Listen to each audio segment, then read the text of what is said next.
आज एक अखिल भारतीय स्तर पर जो समस्या है उसका ध्यान आपका की ओर आकर्षित करना चाहता हूं।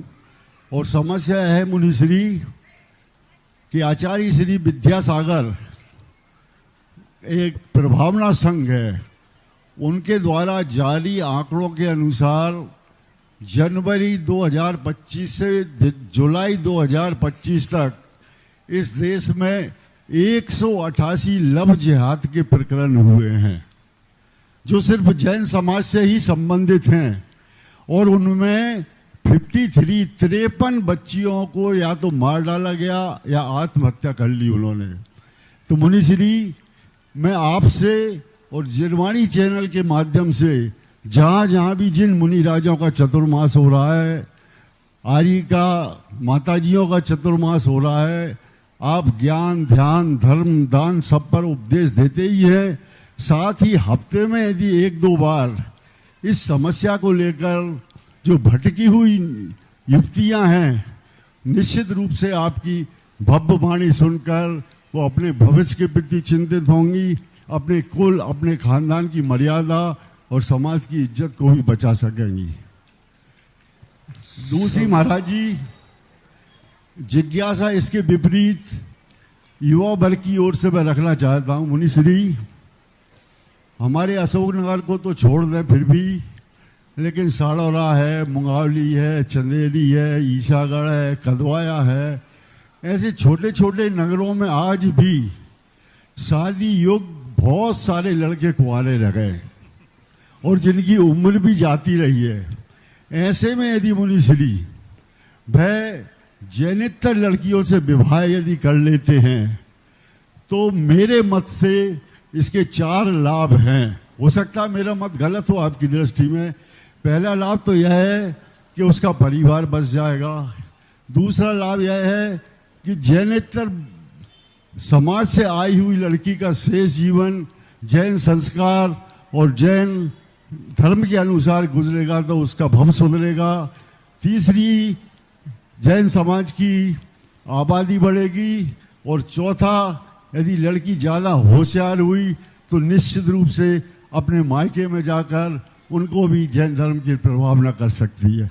मुनिश्री, इस विषय पर आपका मार्गदर्शन है, और यदि मैं जो कह रहा हूं आप सही मानते हैं तो समाज को भी ऐसे विवाहों को स्वीकृति देना चाहिए और आपको भी आशीर्वाद देना चाहिए। नमोस्तु नमोस्तु। लव जिहाद शब्द ही खतरनाक है। जहां लव है वहां जिहाद कैसा, और जहां जिहाद है वहां लव कैसा। क्योंकि उसका नाम ही जिहाद है। जिहाद का अर्थ है जबरदस्ती, लड़ो, मारो, मर जाओ। तो ये जो प्यार की के लिए जो लड़ाई हो रही है, ये सब एक आचार विचार की व्यवस्थाएं, ये हमने नहीं बनाई, तुमने नहीं बनाई, ये भगवान ऋषभदेव ने बनाई। असी और मसीह का जो उपदेश दिया था, ये इसलिए दिया था कि हर व्यक्ति संबंध अपने आचार विचार एक वालों से जोड़े, आचार विचार एक लोगों के साथ जुड़े, एक ही आचार हो, एक ही विचार हो। ये जातिगत जितने संबंध हैं, एक ऐसी आदर्श परंपरा है भारत की, इसी से भारत, भारतीय संस्कृति सारे विश्व में अलग संस्कृति है। 2 संस्कृतियां हैं विश्व में, पाश्चात्य संस्कृति और भारतीय संस्कृति। पाश्चात्य संस्कृति में सारा विश्व आता है, जिनके अंदर कोई जातिवाद नहीं, कुछ नहीं, सब, इसलिए पाश्चात्य संस्कृति बोलते हैं। और यह संस्कृति तो पशुओं में भी होती है। पशु कोई भी जाति नहीं देखता, कोई कुल नहीं देखता, कुछ भी नहीं देखता, मां देखता ना बहन देखता है। तो ये जाति विहीन परंपराएं जितनी हैं, ये पशुओं की परंपरा है। ये तो पाश्चात्य संस्कृति का रूप पशुओं में भी पाया जाता है, क्योंकि वहां कुछ नहीं है, मात्र अपनी वासना पूरी करना है, अपना परिवार बढ़ाना है, तो किसी तरीके से बढ़ा लो। ये जो बातें आती हैं सामने जिहाद वाली, ये परंपराएं मानवों की नहीं है, मानवों की नहीं है, स्पष्ट शास्त्रों में उल्लेख किया है कि कुल जाति संस्कार 8 साके मिलाने का उल्लेख है कि यहां की 3 पीढ़ियां और मां के पक्ष की 3 पीढ़ियां, तीनों के शुद्धिकरण हो, तीनों का आचार एक हो, तीनों का धर्म एक हो, तीनों के विचार एक हो, उसके साथ शादी करने का शास्त्रों में प्रमाण। इसलिए अब आज जो वर्तमान की समस्या है, भ्रष्ट होने की अपेक्षा ये समस्या क्यों आई वकील साहब? भ्रष्ट होने की अपेक्षा, संस्कार और संस्कृति को बढ़ने की अपेक्षा, आप कन्या की भ्रूण हत्या रोकिए। एक एक लड़के को 3-3, 4-4 शादियां करी जाती थी जब भ्रूण हत्या नहीं होती थी। यही भारत है जिसमें बहु विवाह की प्रथा थी। सदा से हमारे शास्त्रों में पुरुष 1, स्त्रियां तिगुनी होती थी। 3 गुनी स्त्रियों का जन्म हमेशा से होता है। स्वर्गों में 32 गुना कम से कम, स्वर्गों में स्त्रियों की उत्पत्ति 32 गुना कम से कम होती है। एक देव पर 32 देवियां की अधिकता होती है, सबसे छोटा देव। और भारत देश में हमारे शास्त्रों में सदा से स्त्रियों का नंबर स्थान तिगुना रहा है, सदा से। 1 पुरुष 3 स्त्रियां, यानी पुरुष की संख्या जितनी होगी उससे तिगुनी प्रमाण स्त्रियों की संख्या थी। उसका मूल कारण था, कोई व्यक्ति परिवार नियोजन नहीं कराता था, कोई व्यक्ति भ्रूण हत्या नहीं करता था। कुदरत जितना देती थी उसको कुदरत का प्रसाद मान करके, बच्चा आए तो बच्ची आए तो जो भी आए और जितने आए उन सबका स्वागत करते थे माँ बाप। इसलिए होता था, स्वागत करते थे कि नहीं, कुदरत ने जब हम पाप करते हैं, हम संसार करते हैं, तो संसार का फल भी पालना चाहिए। आज सबसे बड़ी बात हो रही है, व्यक्ति वासना से तो भरा है, पापों से तो भरा है, लेकिन पाप के फल से भाग रहा है। यह है कायरता। पाप तो करना चाहता है, या तो ब्रह्मचर्य व्रत लो, संयम लो, नहीं संयम तो लेगा नहीं, लेकिन उस पाप के फल पर जो संतान आएगी उसको नहीं चाह रहा है। तो ये कृष्णेश्या वाले कहलाते हैं, निकृष्ट लोग कहलाते हैं कि वासना तो से भरे हैं, पाप से तो भरे हैं, अब्रह्म से तो भरे हैं, लेकिन उसका फल जो संतान मिलती थी, ये अब्रह्म की परंपरा प्रकृति ने तुम्हें वासना की पूर्ति के लिए नहीं की थी, इंद्रियों की तृष्णा के लिए नहीं की थी, संसार की वृद्धि करने के लिए ये वासना बनाई थी तुम दोनों के अंदर। दोनों में जो एक दूसरे का आकर्षण है वो मात्र संतान प्राप्ति के लिए होता था। इसके कारण कोई दूसरा कारण नहीं लगा। अब जिस कारण से तुम लोगों के विवाह किए थे वो कारण तो तुमने मिटा दिया परिवार नियोजन करके, वो कारण तो तुमने मिटा दिया गर्भपात करके। तो ये इस पर प्रहार करो। आज मैं कहता हूं सारे भारत की समस्या मिट जाएगी। वकील साहब, तुम एक ठेका ले लो, आज के बाद अशोकनगर में कोई परिवार नियोजन नहीं कराएगा, आज के बाद कोई भ्रूण हत्या कन्या की नहीं कराएगा।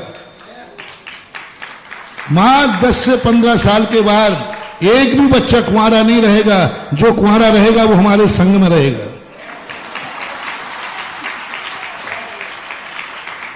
जो कुंवारा रहेगा वो यहां आएगा, हो ही नहीं सकता। कारण पकड़ो, संस्कृति और संस्कारों को मिटा करके अपने पाप का समर्थन करना ये कदापि अच्छा नहीं है।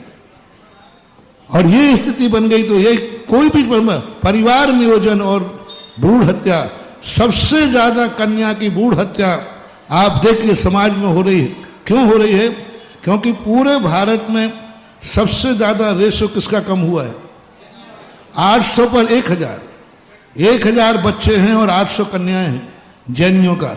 ये रेशो अन्य किसी जाति का नहीं है, मात्र जैनियों का है। तो कुदरत क्या कन्याओं को कम जन्म देते हैं जैनियों में? नहीं, मार दिया जाता है।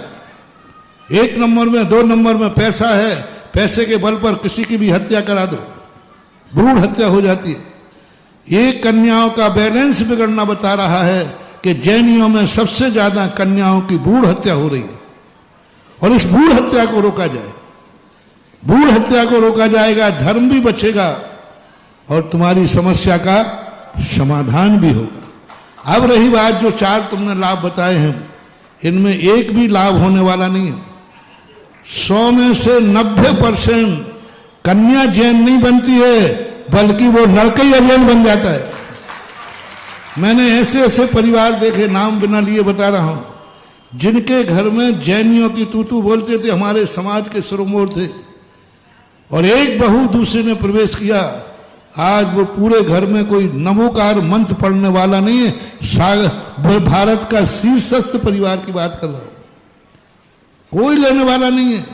25 साल तक जिस बच्ची ने दूसरे संस्कार लिए हैं, मां ने उसको जन्म दिया है दूसरे संस्कार लेकर के, 25 साल तक वो उन संस्कारों में पली है।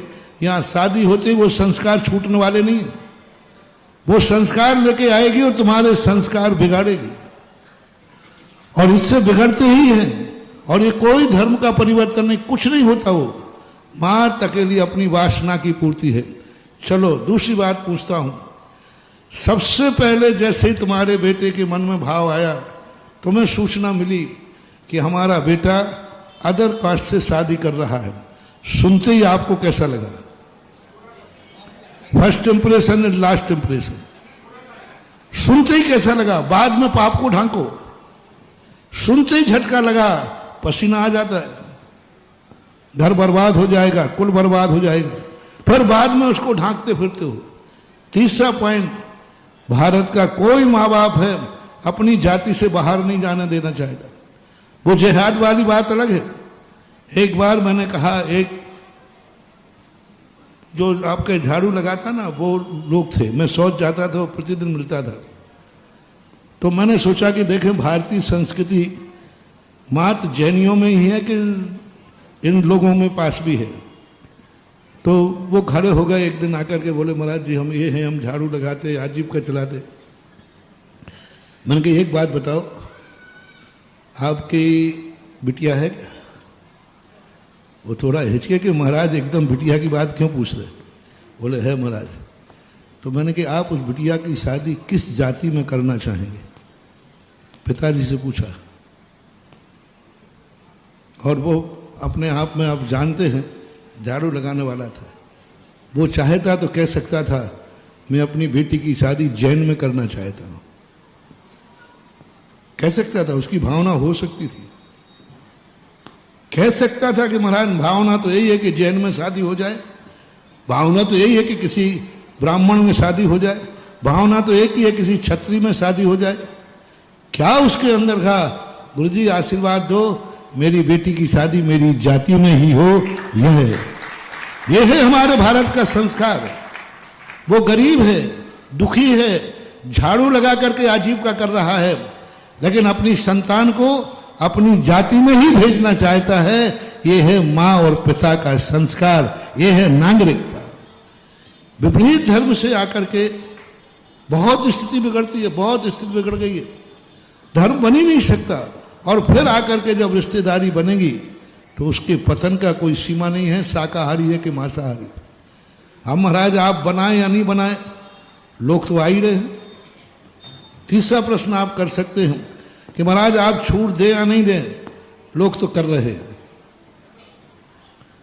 लोग तो कर रहे हैं। महाराष्ट्र से ला रहे हैं मछुआरों की बच्चियां, लोग तो कर रहे हैं, जात पात कोई नहीं दिख रहे हैं।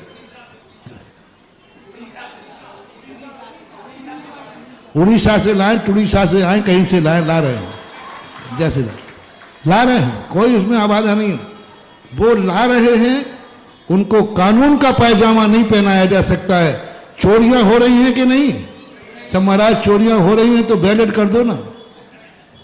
बलात्कार हो रहे हैं कि नहीं, तो उनको बैलेट कर दो ना। एक बार एक पाप को बैलेट किया गया था, जुआ को धृतराष्ट्र ने, दुर्योधन ने किया था। हस्त्र क्या हुआ था?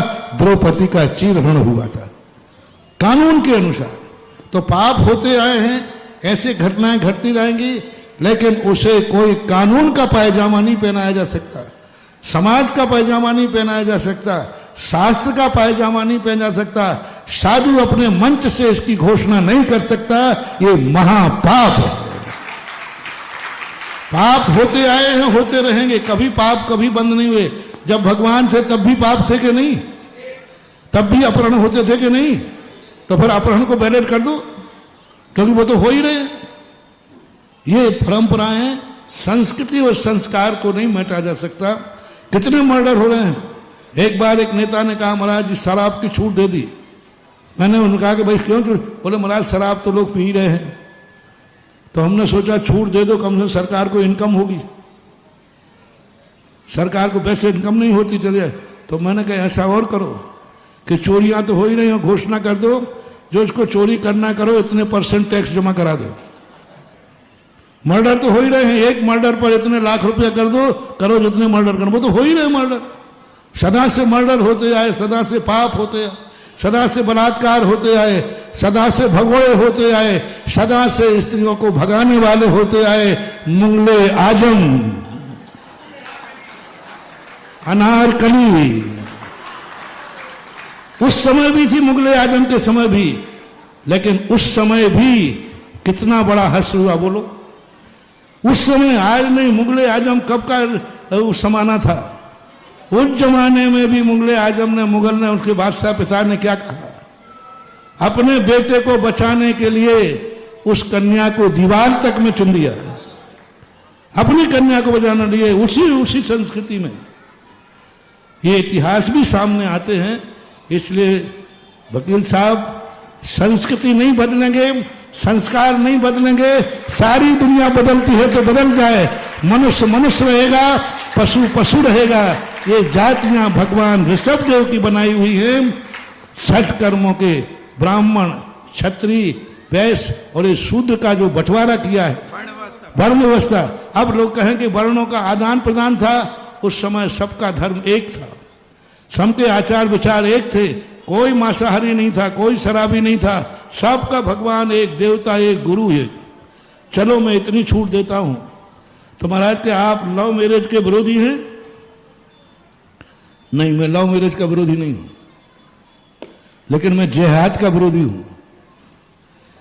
लव का अर्थ क्या कहलाता है? कम से कम ऐसा करें कि एक दूसरे के जीवन का संबंध में विनाश ना हो। कम से कम एक भगवान हो, एक गुरु हो, एक धर्म हो, एक आचार हो, एक विचार हो। जाओ, फिर हमें जाति से कोई मतलब नहीं है। लेकिन मैंने ऐसे ऐसे लोग देखे शादी के लिए कर लेते हैं कि हम साहब। एक बार एक बच्ची आई, बोले महाराज जी हम दिगंबर जैन लड़के से मुझे प्यार हो गया है। आप बस उसके पिताजी आपके भक्त हैं, बस अड़चन बन रहे हैं पिताजी और आप। आते क्योंकि हमारे पिताजी आपके भक्त हैं। वो कहते चाहे तू मर जा, लेकिन महाराज जी नहीं कहेंगे तो हम नहीं करेंगे। महाराज को मैं आहार नहीं छोड़ सकता, मैं महाराज को नहीं छोड़ सकता हूं। तो वो आया, बोले महाराज जी, वो बच्ची आई, बोले महाराज जी आपकी कृपा से हमारी जिंदगी बच जाएगी। तो हमने कहा बेटा क्यों? महाराज जी हमें जैन धर्म बहुत अच्छा लगता है, आप भी बहुत अच्छे लगते हो, और मुझे आशीर्वाद दे दो, मैं जैन धर्म अपना लूंगी। मैंने कहा जैन धर्म अच्छा लगता है? हाँ महाराज। मैंने कहा महाराज अच्छे लगते हैं? हाँ महाराज। मैंने कहा एक और बता दो बेटा, यदि ये शादी नहीं हुई तो भी जैन बनोगे? बोले महाराज फिर काय को बनेंगे? सवाल देखिए, मेरे प्रैक्टिकल है ये। मैंने कहा यदि ये तुम्हारा संबंध नहीं हुआ फिर भी आप जैन बनोगे क्या? बोले फिर काय को बनेंगे? मैंने कहा सुनो, ये लैला मजनूओं का धर्म नहीं है। ये लैला मजनूओं का धर्म नहीं है कि लैला मजनू बनना है तो हम धर्म अपनाते हैं और नहीं बनना है तो धर्म से दूर भाग जाते हैं। नहीं, कदापि नहीं। कोई भी समाज को कितना भी सुधारवादी आवे, कभी भी कानून से, धर्म से, संस्कृति के, इसको कभी छूट नहीं होना चाहिए। जो हो रहा है वो होता रहा है, होता रहेगा। चौथे काल में भी अपहरण होते थे, चौथे काल में भी बलात्कार होते थे, चौथे काल में भी सब भगा के ले जाते थे, चौथे काल में भी भगोड़े थे। लेकिन उसे राजा की तरफ से छूट नहीं थी। राजा ने कहा मैं छूट नहीं दूंगा आपके लिए। मुगले आजम पिक्चर नहीं देखी हो तो वकील साहब आज और देख लेना, फिर से मिल जाएगी। बहुत पुरानी पिक्चर है भाई। देखो कहां समय पे क्या याद आ जाता है मुझे समझ में नहीं आता मुझे। और उस मुगले आजम की संस्कृति देखो क्या थी। और पिता था मुगल था, जिन मुगलों के लिए, लेकिन किस कारण से उन्होंने कहा नहीं, मैं अपनी संस्कृति नहीं मिटने दूंगा। जब अकबर के समय की बात है, जोधा भाई, जब वहां नमाज पढ़ने की बात आई, कोई कार्य की बात आई, उन्होंने कहा नहीं, जो दूसरी जाति से कन्या आई है उससे उत्पन्न होने वाला बच्चा राजगद्दी का अधिकारी नहीं होता। एक जोधा भाई हुई है राजस्थान की, उनका कोई शादी हुई थी किसी अकबर, जो भी ये नाम मुझे पता नहीं पूरा। उस समय ये बात आई कि कौन इस राजगद्दी का अधिकारी हो, तो उन्होंने कहा नहीं, इसका बेटा अधिकारी नहीं हो सकता, कोई दूसरा कार्य है, क्योंकि इसका वंश जो है दूसरे स्थान का है। तो ये भेदभाव जो है ये सदा से थे, सदा रहेंगे, स्पष्ट शास्त्रों में उल्लेख मिलता है। जब विवाह भी किसी से हो सकता है तो कल के दिन ये भी हो जाए, आजकल चल रहा है, किसी से भी बच्चा पैदा करो, क्या फर्क पड़ता है, बच्चे ही पैदा करना है, किसी से कर लो, काय को ये बाप बनाते हो, काय को बेटा बनाते हो। शादी का संबंध ही खत्म पड़ो, जैसे पशुओं में कोई शादी के संबंध नहीं होते, बेटे ही पैदा करना है, किसी पुरुष से हो जाएगा। आज तो कुछ और बाप के लिए बनाने की जरूरत नहीं, कोई भी बाप बन जाओ, कोई भी महिला से अपना बेटे पैदा करो, क्यों झगड़े में पड़ते हो। पशुओं का कितना अच्छा राज्य है, जिसके साथ उनका मन हुआ मचल गया, जिसके साथ भोगना है भोग लिया, जिसकी संतान है कोई। काश ऐसा, यदि ये परंपरा रही तो एक दिन पशु जैसा संसार हो जाएगा। कोई किसी के साथ यही सोचेगा बच्चा पैदा करना है, किसी से कर लो, क्या फर्क पड़ता है, क्या लेना देना है। बोलो, सोचो कभी ऐसा हो तो क्या हो। एक सामान्य भेष बना करके धनुष तोड़ा, पांचाल नरेश स्तब्ध रह गया, मेरी कन्या छत्री को देने योग्य है, और धनुष तो वो शायद हाँ जिस भी भेष में थे, धोती दुपट्टा भेष में थे, इनको कैसी दी जाए, इनकी जात पात तो कुछ पता ही नहीं है, ये तो अनजाने हैं। पूछा गया आप कहाँ के हैं, आपके नरेश का कुछ पता ही नहीं। कितनी बड़ी बहस हुई वहां पर, और ये निर्णय मुश्किल हो गया कि हम कैसे कन्या दें। ये तो जात पात ही इनकी पता नहीं है, इनका तो कुल ही पता नहीं है, और हमारी बेटी, ये चौथे काल की बात कर रहा हूं। और महाभारत में आप देख लेना, उस समय जब अर्जुन ने गांडीव धनुष तोड़ा, वो निशान लगाया, उस समय की स्थितियां कितनी विकट बन गई। राजा चिंतित, प्रजा चिंतित, कन्या किसके बाद, जिसका कुल और जाति पता नहीं है, चिंतित हो गए। और मरमाला डालने के बाद भी प्रस्ताव कैंसिल करने की बात आ गई। बाद में जाकर पता चला कि ये भेष ही भली अनजाना है, लेकिन ये तो पांडु पुत्र है। वहां क्यों ये बात आई, जब कन्या ने वर को चुन लिया था, तो फिर जाति पात का विकल्प क्यों आया। उस समय तो चौथा काल था, उस समय तो भगवानों का युग था, उस समय तो नेमिनाथ का युग था, उस समय तो श्री कृष्ण का युग था। उस समय भी ये बात आई कि कन्या विजाति को नहीं दी जा सकती। सतयुग था, विजाति को कन्या नहीं दी जा सकती। ये फैसला, अच्छी कन्या, नीच कन्याओं को, नीच कुलीन बच्चों की बात नहीं कर रहा हूं, अच्छी कन्या जो राजकुमारी छत्री थी, उसके संबंध में ये विचार किया गया कि ऐसा कैसे करना चाहिए। ये ध्यान